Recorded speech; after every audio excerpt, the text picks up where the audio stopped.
Ayer hablábamos de esta estrategia de política pública entre la Secretaría de Educación y la Secretaría de Salud del Estado de Puebla. Y hoy vamos a ser un poquito más específicos con estas acciones que se han implementado en este regreso a clases.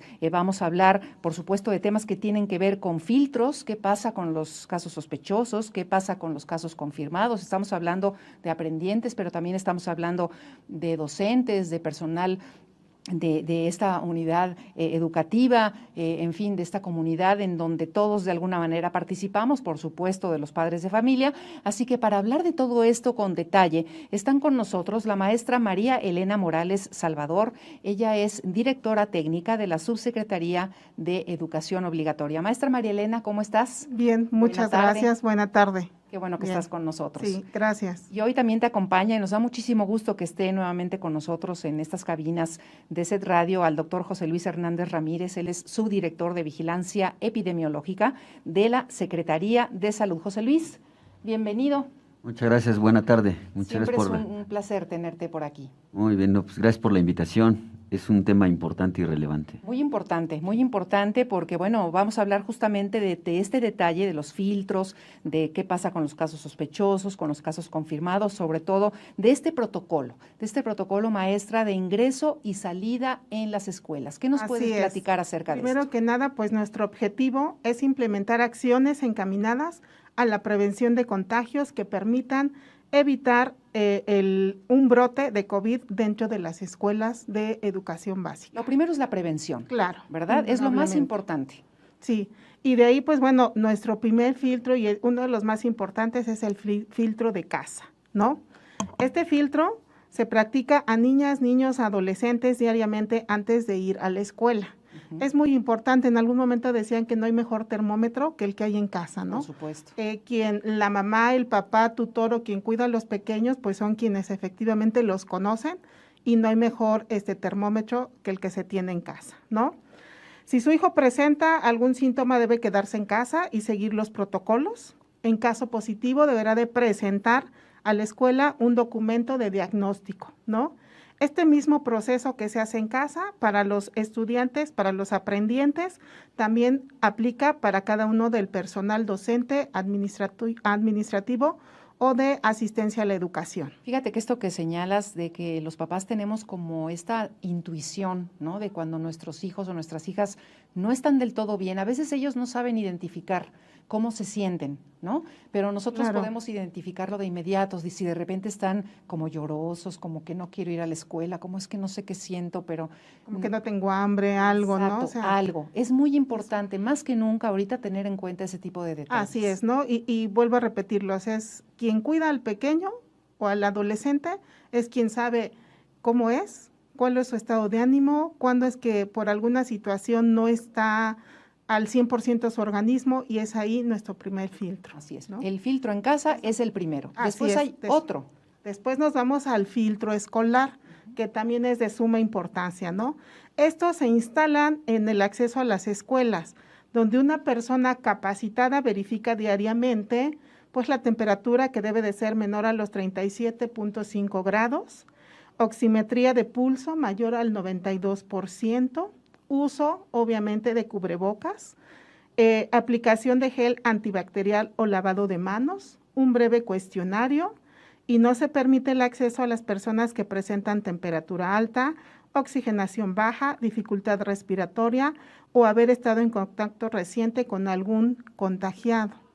Este filtro también es muy importante, y aquí al decir persona capacitada puede ser desde un profesor dentro de la escuela o algún integrante del Comité de Salud, Nutrición y Higiene.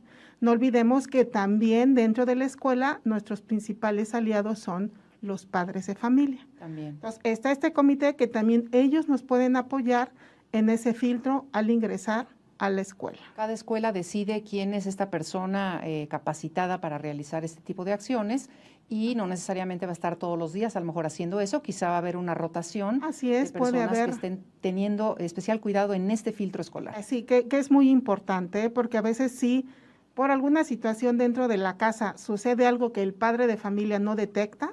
Ajá. Llega a la escuela, pues ahí tenemos el siguiente filtro, ¿no? Por eso hablamos de personal capacitado, porque aquí ya tanto los docentes como los padres de familia. En algún momento hemos tenido los foros en el que se han explicado todos los protocolos, alguna capacitación extra que ya tuvieron los padres de familia, y pues ellos se tienen el conocimiento de lo que tienen que hacer para que los alumnos puedan ingresar a las escuelas. Desde que empezó esta pandemia, doctor José Luis, que como les recuerdo, él es subdirector de Vigilancia Epidemiológica de la Secretaría de Salud, bueno, pues todos nos hemos vuelto, no expertos, ¿no?, pero sí hemos hecho cosas que nunca habíamos hecho, ¿no? A lo mejor hemos ido por un oxímetro, hemos tenido especial cuidado en tomarnos la temperatura cuando, no sé, a veces nos duele la garganta y empezamos como a tener estas acciones que normalmente no estaban incluidas en las costumbres de casa, ¿no? Claro, es muy importante el personal capacitado que se encuentra en cada una de las escuelas, principalmente porque ellos van a identificar estos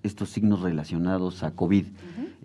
Una vez que ellos detectan esta situación, prácticamente dentro de estos signos, síntomas relacionados pueden ser desde fiebre, tos, dolor de cabeza, cansancio, lo que es dificultad para hablar, dolor articular, prácticamente tienen algún problema de escurrimiento nasal, dolor de garganta, pérdida del gusto, del olfato, que es un punto y una situación muy característica principalmente de COVID, de la situación de la pérdida del gusto y del olfato, y en algunas ocasiones han presentado hasta diarrea. Entonces, es importante identificar muy bien estos síntomas para que en algún momento dado, no solamente el alumno, sino también algunos familiares que tuvieran dentro del ambiente familiar, ¿no? Que algunos de los familiares, el papá, pudieran comentar si en alguno de ellos pudiera presentarse alguno de estos síntomas, con la finalidad de poderlo identificar o poderlo determinar si es en algún momento dado como caso sospechoso. Que puede ser un síntoma nada más o puede ser combinado con algún otro, ¿no? Claro, desde un síntoma que empiecen a presentar para nosotros ya es una señal que debemos de mantener en el filtro para que lo valoren en una unidad médica y determinen si efectivamente es un caso sospechoso. Eso es muy importante. A veces nuestros padres de familia quieren inmediatamente a veces tomarse una muestra y necesitamos nosotros identificar, valorar como Secretaría de Salud, como unidad médica, como institución, como sector salud, identificar estos casos claro. en que se presentan. Hay padres de familia que dicen, bueno, es que mis hijos a veces cuando tienen fiebre, yo ni me entero porque no se dan cuenta hasta que tienen la fiebre muy alta, ¿no? Puede ser el caso. Para eso justamente son los filtros. O si tiene diarrea, a lo mejor es que, bueno, algo comió ayer que le hizo daño, ¿no? Pero como tú dices, hay que tener especial cuidado ante cualquiera de estos síntomas. Es por eso que la Secretaría de Salud se basa de unos lineamientos que son de acuerdo a estos lineamientos para la vigilancia epidemiológica y por laboratorio de la situación de enfermedad respiratoria viral, y tiene definiciones operacionales muy bien establecidas. Como por ejemplo. Esas definiciones operacionales van primero desde lo que es un caso sospechoso. El caso sospechoso de enfermedad respiratoria viral debe de reunir unas características. De estas características, los primeros puntos que nosotros determinamos es que si en algún momento dado cualquier persona de cualquier edad, ¿sí?, que hayan tenido en los últimos 10 días, hayan presentado al menos de los siguientes signos y síntomas, como son tos, disnea, fiebre o cefalea. ¿Qué es disnea y qué es cefalea? Un poquito de problema para respirar, empiezan un poquito a tener el movimiento respiratorio más rápido, entonces pudiéramos tener esa determinación. Esto es importante que lo identifiquen los papás, porque para que nosotros lo identifiquemos como caso sospechoso, además de estos 4 puntos que les acabo de comentar, deben ir aunado todavía a otros síntomas, ¿sí? Dentro de los síntomas que también que pudieran estar acompañados, pudiera ser dolor de cuerpo, artralgias, mialgias, que son dolor de músculos, a lo mejor en las articulaciones un poquito de dolor un poquito en cuanto a la situación de poder deglutir algún alimento, escalofríos, dolor torácico, rinorrea, escurrimiento nasal, un poquitito de movimiento de respiratorio más rápido, ¿sí? Pérdida del gusto, como ya lo habíamos comentado, así como también pérdida del olfato, conjuntivitis. Ahí es en donde a los papás tendremos que indicarle que es el momento idóneo para poderles tomar una muestra. ¿Por qué? Porque no antes. ¿Qué pasa con la toma de muestra para PCR y principalmente con las pruebas antigénicas rápidas? Cuando no son casos sospechosos, cuando no tienen estas características, podemos tener un falso negativo. ¿Esto qué significa? Que en el momento que yo tomo la muestra no te reúne las características o no tiene síntomas porque nada más en algún momento dado pudo haber estado en contacto con una persona sospechosa o una persona positiva y por la incertidumbre que presenta el papá de saber si su hijo lo tiene o no, quiere tomarle la muestra inmediatamente. Aquí las pruebas no son efectivas cuando no tenemos síntomas. Entonces, y más aún cuando no están de acuerdo a la definición operacional. Entonces, sí es importante detectar esto, es importante identificar que tenga esta sintomatología para que la prueba sea efectiva. Y mucho más aún, debe de tomarse entre los 5 o 7 días dentro de los síntomas. La preocupación de que pasen más días no aplica aquí. O sea, los papás yo me imagino que de repente dicen, no, de una vez voy a tomarle la muestra, quiero saber, estoy preocupado. Claro, y ahí vamos con la situación del caso positivo. ¿Qué es un caso positivo? Pues aquel que tenga una prueba de laboratorio que sea principalmente por laboratorios avalados por el INDRE. Hay muchos laboratorios que realizan este tipo de pruebas y para nosotros, hasta un momento dado, para nosotros son sospechosos hasta no tener un resultado, como por ejemplo el Laboratorio Estatal de Salud Pública, se realizan en diferentes centros de salud las pruebas y ellos envían estas pruebas al laboratorio estatal. ¿Cuáles son las pruebas que se pueden realizar? Pruebas antigénicas o prueba de PCR. ¿Cuál es la diferencia entre estas dos? La diferencia, la prueba antigénica es la prueba rápida, como le llaman, identificamos el antígeno, el virus, y la PCR lleva un proceso un poquito más largo para poder realizar el resultado sale prácticamente entre 24, 48, 72 horas, dependiendo de del número de pruebas que se estén tomando.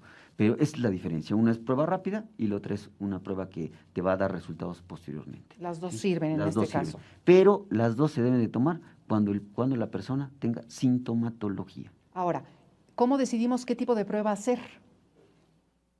Es independientes. Las dos pueden determinar. Las dos, porque somos un poco desesperados, ¿no? Sí, es a lo que me refiero. Queremos que los resultados nos los den rápido, sí. ¿no? Y el otro punto importante también que yo quiero comentarles, el contacto. ¿Qué es un contacto? ¿Qué es? Ajá. Muchas veces en algún momento dado, también el padre de familia determina que su hijo ya tuvo contacto con un positivo. ¿Qué es un contacto? Es aquella persona que haya tenido prácticamente, ha estado en contacto estrecho con ella por lo menos más de 15 minutos y a menos de 1 metro, y que no hayan tenido cubreboca. Un ejemplo muy claro, si el niño se sienta en la primera fila y salió positivo, por decir, o es sospechoso, el niño que se sienta en la última fila, él no es un contacto, no tiene riesgo, ¿sí? Por lo tanto también, si el niño que se encuentran a un lado del que es el caso sospechoso, los vemos que están a más de 1 metro, 1,5 metros, 2 metros, no convive con él, no platican por más de 15 minutos, y los dos usan cubreboca, ¿esto qué significa? Que no es un contacto, y por ende no tiene menor riesgo de poder padecer y también de poderlo contagiar. Esto que comentas es muy importante. Es muy importante, principalmente por lo que les comentaba. Los papás piensan que una vez que hay un niño en un salón, que hay un caso sospechoso, o en su momento que se confirma como positivo, piensa el papá en algún momento dado que su hijo que se encontraba en ese mismo salón ya es un contacto, o es sospechoso que pueda tenerlo. Hay que vigilarlo. Hay que vigilar, pero aquí es muy importante, hay que definir muy bien si es contacto o no. Entonces, por eso, algunas de las escuelas, algunos de los salones, no es necesario cerrar un salón, debido a que las medidas que manejan muy bien la Secretaría de Educación Pública, de acuerdo a la distancia, la sana distancia que tienen, el uso de cubrebocas y el evitar que tengan el contacto directo y sin cubreboca, claro, eso evita que la estación del riesgo sea para los alumnos. Por lo tanto, hay menos riesgo. Claro. ¿Sí? Entonces, no consideremos a todos los alumnos que estén en un salón con un sospechoso o con un contacto, no determinemos que en algún momento dado pues tiene el riesgo de poder padecer el COVID, ¿no? Porque prácticamente un contacto, y repito, y lo vuelvo a repetir, de verdad lo repito esto, es aquella persona que haya estado conviviendo con otro sin cubreboca a menos de 1 metro, por lo menos más de 15 minutos. 15 minutos. ¿Sí? platicando, sin cubreboca. Entonces, si nos damos cuenta, ahí muchos de nuestros alumnos, muchos de los maestros, prácticamente descartamos que sean contactos, por lo tanto, y se ha comprobado, muchos de ellos han estado y no han presentado sintomatología, por lo tanto, esto es una manera de prevenir y de cortar la Y eso no transmisión. depende de las variantes, porque ves que se dice que hay variantes que son más contagiosas que otras también. Todas las variantes, con estas medidas que nosotros tenemos, todas son efectivas. Perfecto. Y bueno, se están tomando también, por supuesto, en los salones, tanto para aprendientes como para docentes, estos protocolos de identificar casos sospechosos. Claro, es muy importante precisamente que cuando se detecta un caso sospechoso o confirmado dentro de un salón de clases, lo primero que se hace es el confinamiento inmediato del alumno, del posible caso sospechoso contagiado, ¿no? Después, como ya lo explicó el doctor, hay que esperar determinados días, determinados síntomas para la valoración, para toma de muestra y confirmación de que sí está contagiado, ¿no? Después de eso hay que buscar los contactos, quién estuvo en contacto con el niño, con las características que acaba de explicar el doctor, y aún así que no estuvieran cerca, lo que se determina es que si existe un caso, pues el salón, solo el salón, no la escuela, se va a confinamiento por 5 días, solo el salón, no la escuela, ¿no? Después viene, pues el confinamiento, aquí ya hablamos, el confinamiento de los contactos, valorar tipo de contacto, número de alumnos para el cierre temporal del aula o salón para los casos sospechosos, ¿no? Ya lo explicaba, o sea, no es que toda la escuela se va, solo va a ser el aula o el salón para los casos sospechosos, ¿no? Y aquí lo que tienen que hacer los alumnos o los aprendientes y los profesores, bueno, es un poquito diferente, ¿no? Claro, claro, es diferente porque ahí hay que esperar igual determinados días, que son 5 días, si no me equivoco, doctor, Sí. 5 días, para que empiecen a ver si no hay síntomas, y si no hay los síntomas, el aula se vuelve a abrir, solamente queda pues digámosle pendiente el tema, Claro. el alumno que pueda ser sospechoso de contagio. Ahora, aquí es muy importante lo que hemos venido comentando en este programa de esta sinergia que han hecho la Secretaría de Claro. Educación y la Secretaría de Salud del Estado de Puebla, porque hay un lugar específico para los aprendientes en caso de que fuera sospechoso. Así es, en el caso de los aprendientes, pueden acudir a su valoración en Puebla en el CESA, que está en La Libertad. Ese es el lugar donde ellos pueden asistir con toda confianza, donde les van a atender para hacerles la prueba. Para el interior del estado, las unidades de salud más cercanas, que pueden ser los CESAs, y en caso de ser derechohabiente, acudir a su unidad de salud correspondiente. Bien, eso es lo ¿no? que tienen que hacer los aprendientes, Así los es. alumnos y las alumnas. Pero en el caso de los docentes o del personal educativo. Aquí cambia un poquito la logística, porque pues todos ellos son derechohabientes de alguna, Claro. de alguna dependencia de salud, y pues bueno, tienen que acudir a su unidad de derechohabiencia, y todo contacto con algún sospechoso valorar también el confinamiento. Claro, ellos también a su vez tienen que dar toda esta información importante de con quién han tenido contacto para determinar si, como dice el doctor José Luis, bueno, tuvo estas características este Así contacto es. y puede determinarse que también pudiera ser un contacto sospechoso. ¿No es así? Efectivamente. Claro, claro. Muy bien, y un estudiante o docente diagnosticado ya por el personal de salud como caso confirmado de COVID-19, ¿cuál es el protocolo a seguir? Sí, aquí es muy importante, ya vimos qué es lo que tenemos que hacer con un caso sospechoso. Siempre tiene que ser valorado, desde caso sospechoso y caso confirmado, tiene que ser valorado en una unidad médica. Entonces están todos los CESAs en el estado para que pudieran, centros de salud ampliados, que son estos, son los CESAs, para que sean valorados. ¿Qué pasa con un caso ya confirmado? Aquí, desde que es un caso sospechoso, ya nosotros tenemos que mandarlo a confinamiento, Claro. aún más cuando ya el caso es confirmado. Cuando ya tenemos un resultado por laboratorio avalado por el Instituto Nacional de Diagnóstico y Referencia Epidemiológica, que es el INDRE, tenemos que mandar a confinamiento inmediato al positivo. Obviamente desde sospechoso ya él ya está en su casa, Sí. ya debe de estar en su casa. Claro. Hay que buscar los contactos, la búsqueda de contactos. Esta búsqueda de contactos que nosotros tenemos, yo a lo mejor mal dicho, pero les digo contactos reales y no ficticios, ¿no?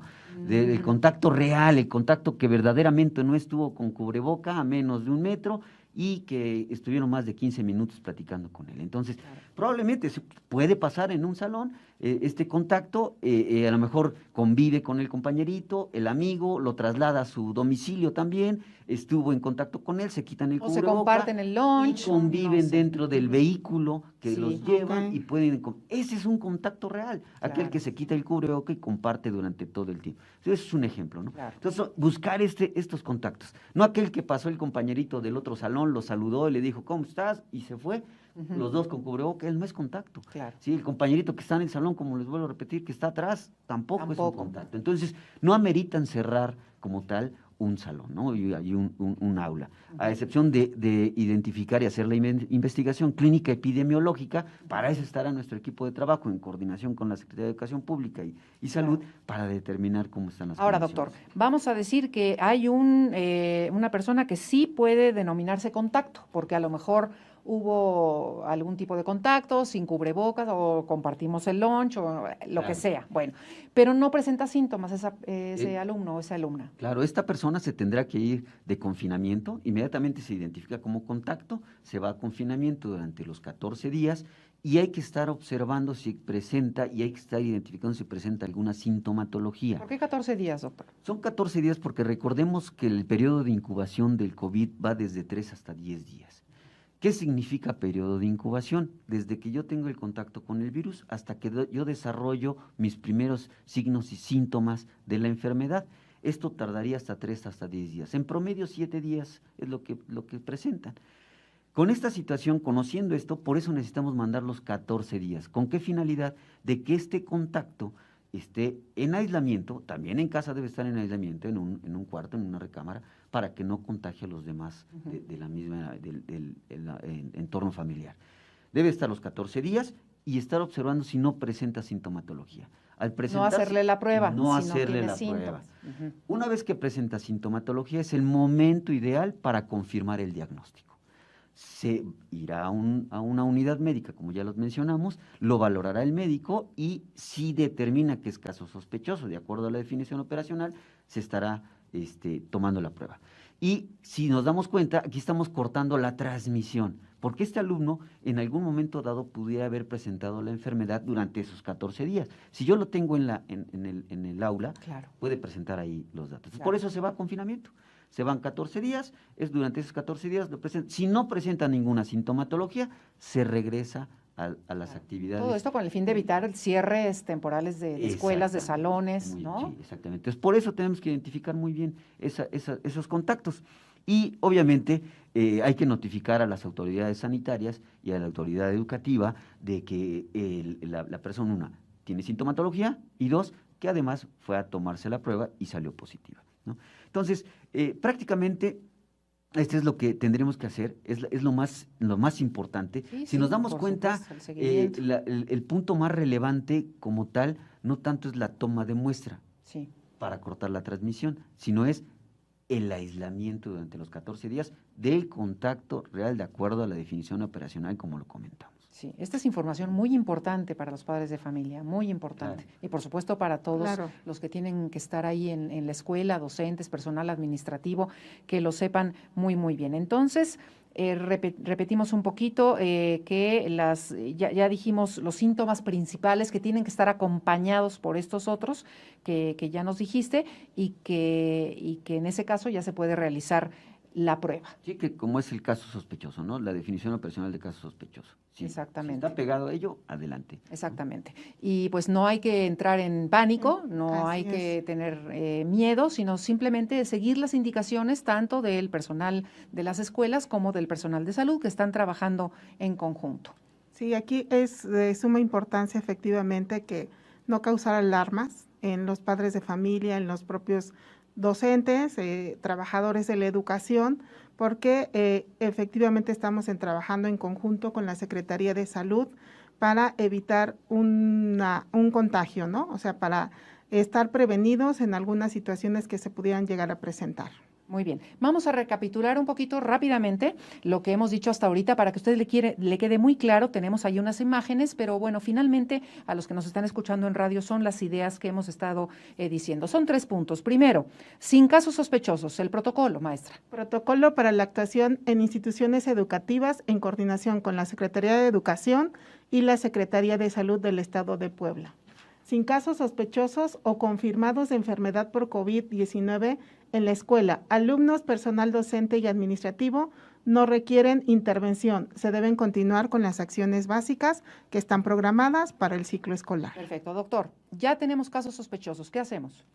Lo que tenemos que hacer ya prácticamente cuando tenemos casos sospechosos, como les comenté, lo más importante es el confinamiento inmediato del alumno, ¿sí? O del docente en algún momento dado, ¿sí? Posteriormente la valoración para la toma de muestra y la confirmación. Tendrá que ir a una unidad médica, tendrán que identificar si efectivamente se trata de un caso sospechoso, de acuerdo a definición operacional, si tiene las características, bueno, estarán tomando la muestra y referirán para la toma de muestra. Y de ahí nos vamos al tercer punto. Sí, nos vamos ya para principalmente, digo, la búsqueda de contactos. Sí, la búsqueda de contactos. Sí, es importantísimo. Eso es muy importante. Y obviamente ya este caso sospechoso, cuando en algún momento dado se convierte en positivo, ya que salió nuestro resultado positivo, obviamente continúa en confinamiento durante los 14 días, buscamos aquellos contactos que en algún momento dado estuvieron con esta persona positiva, que estuvieron conviviendo con él, y mandar a confinamiento también a los mismos contactos, ¿no? Que es lo más importante.